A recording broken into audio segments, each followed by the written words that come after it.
So if you could share some myths around omni-channel consumer brands, which you see many people have.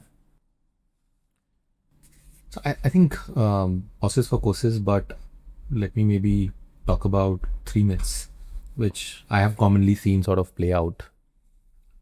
I think the first and the foremost, most important is what's worked in one store or the first store will not necessarily work for 50 stores. Achha. There is a journey from the first to the third to the fifth to the 10th and 50th.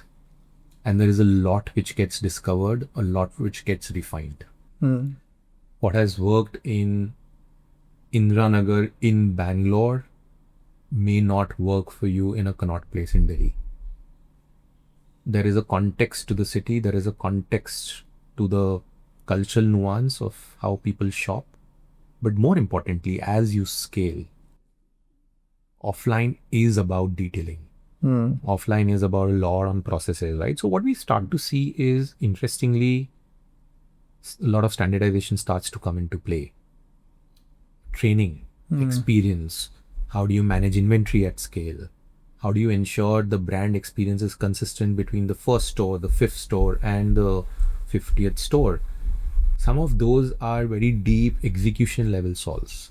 And hence an assumption of what's worked in the first maybe 2, 3, 4 stores will definitely not work in first 50 And stores. also, I think so the first 1 or 2 stores, the founder is himself sitting on the sales engine. So he's very much deeply passionate and involved. So that has to become like a process and playbook. Yeah, I think it is more about how do you set up those systems and Systems processes and and hire the right set of people to build it. That's one. So that's first.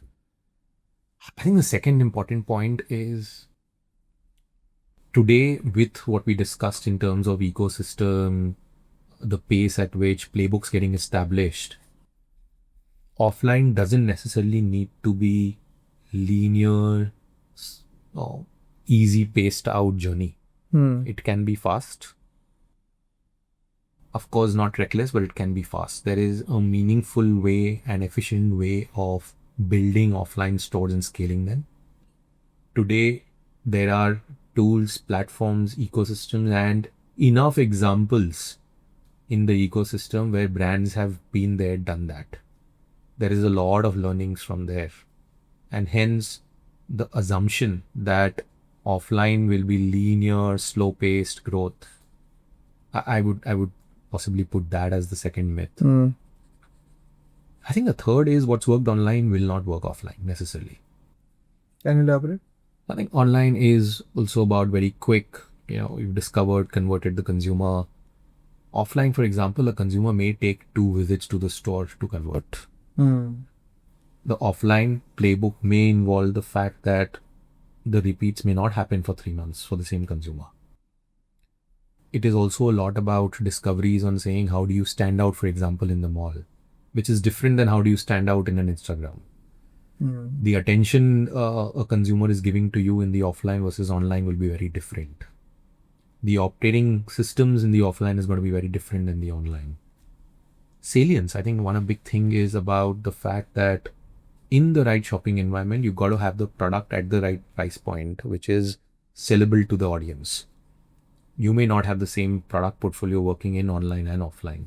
So many such examples of things, and hence the assumption of what's worked in online will blindly work in offline gets challenged. In fact, we've seen some great positive sides of it, right? For example, most brands in our portfolio, when they've gone offline in an EBO way, have been able to increase the AOV significantly. And why is that so? Whether you're talking about a sleep company, Gynoveda, I think there are many such examples. Or Numi, for example. The offline purchase order value is very different as compared to online. Because they have tried it, they have touched it, there's a trust.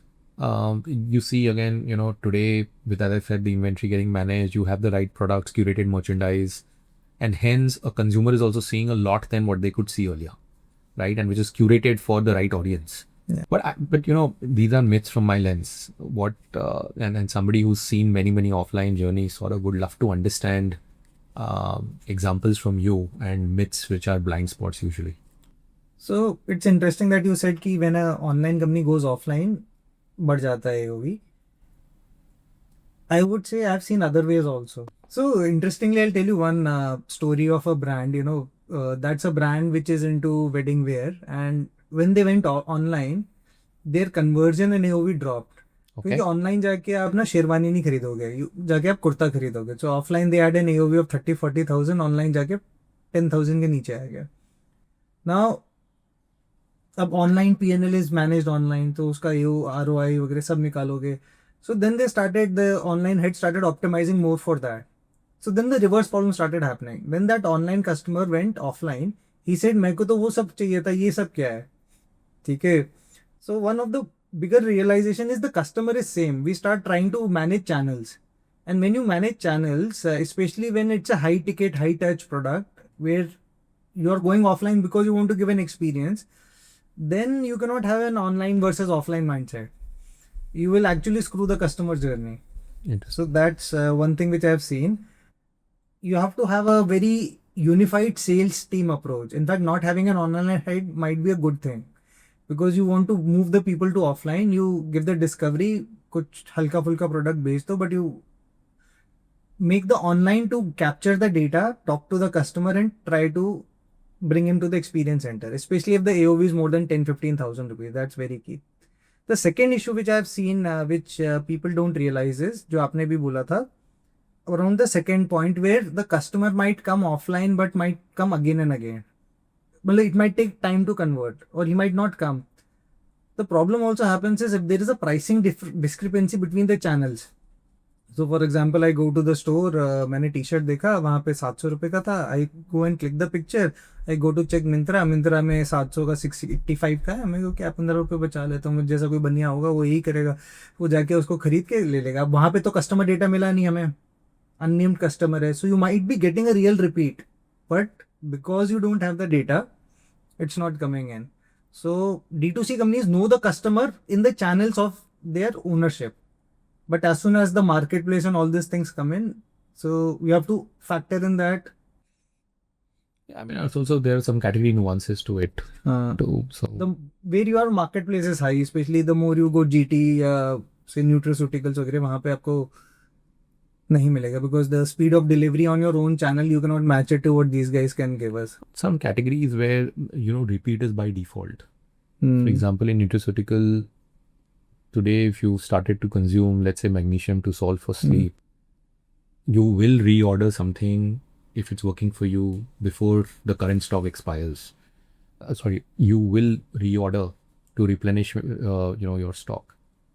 And as a consumer, then depending on whether the need is to get it delivered in 24 hours to 36 hours to 72 hours, and what you are comfortable shopping with. So each channel plays out differently. Have you tried magnesium gummies? Not really. मैंने ना I ordered one pack. गजब नींद आने लग गई थी. फिर then I stopped it. I said, bloody, it's something like sleeping pills. My son also had once or twice. गजब सोया. मैंने फिर हटा के, मतलब I just threw it out. I use magnesium more for body recovery. अच्छा.